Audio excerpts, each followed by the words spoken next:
Okay, so now we're in the third passage of Act 1, Scene 3. Polonius has Ophelia alone, and he's picked up on the hint that Laertes has dropped about saying something about something. So she wants to know, what is it, Ophelia, he hath said to you? So please you, something touching the Lord Hamlet. I think her politeness to her father is really noted here, if you can hear it in the words and the sound. 'Tis told me he hath very oft of late given private time to you, and you yourself have of your audience been most free and bounteous. What is between you? Give me the truth. He's a spy. He's always spying. He's hearing. Private time is quite important, and she's been free and bounteous. She's been free and generous and given it to him. What does this mean? We don't know, so he's really trying to look into it. He hath, my lord, of late made many tenders of his affection to me. So he cares. Tenders, documents, declarations, affection. He's showing in some way he cares. Polonius, affection.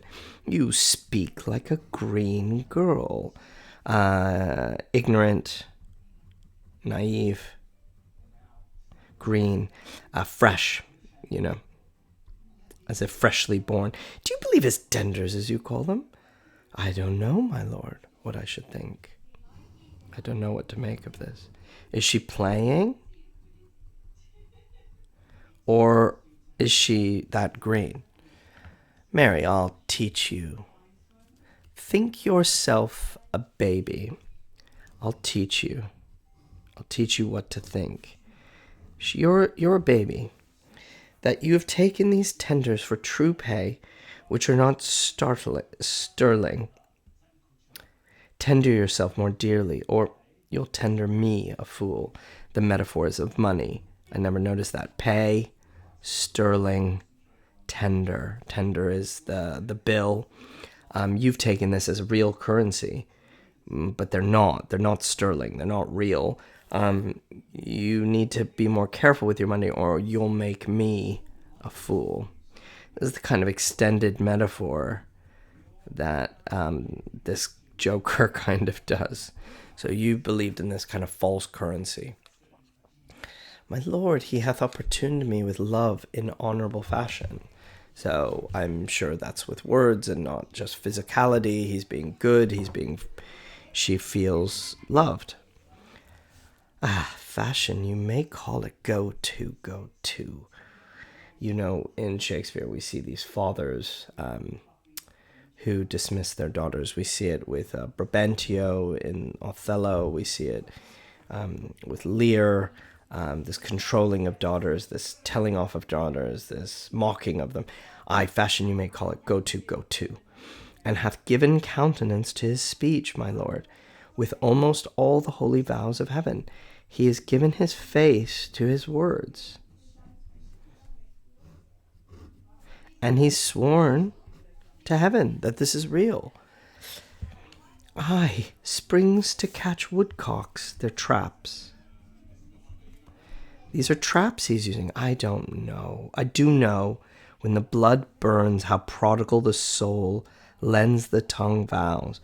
We learn later, actually, that when he was young, he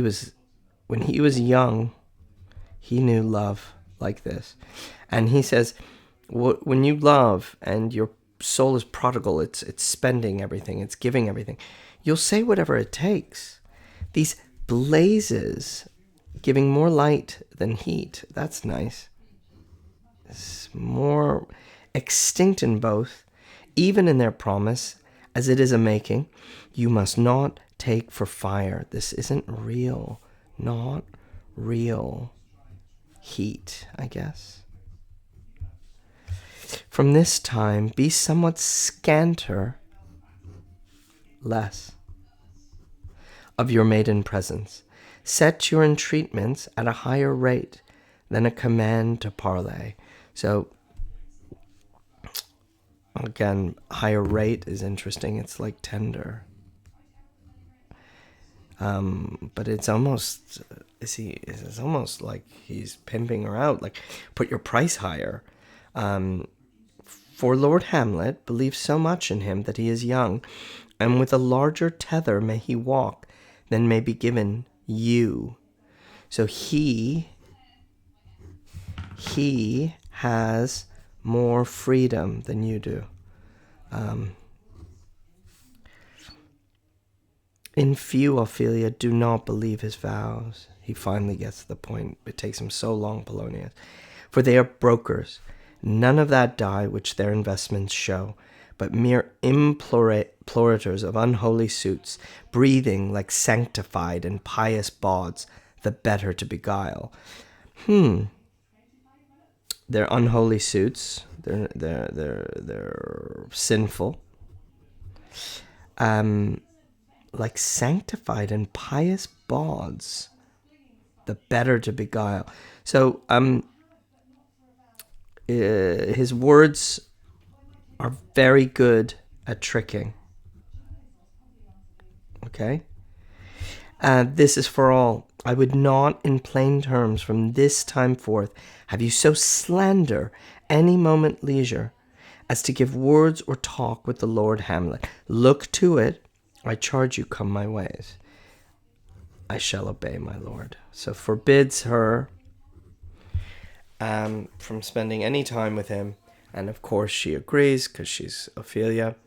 I think here we get another sense of the role of women. We get a deeper sense of the controlling nature of Polonius, his spying nature, his need to have like complete control of all the players, let's say. We get her devotion to her father. She's not going to disagree. She's not going to disobey. And we get this idea that Hamlet's words can't be true because his position in the world makes it ridiculous that he would be with someone of so low a station. So what Laertes says, he unsurprisingly reiterates, but in a more firm, crass, and brutal way. His advice to her is very different than the advice he gives his son,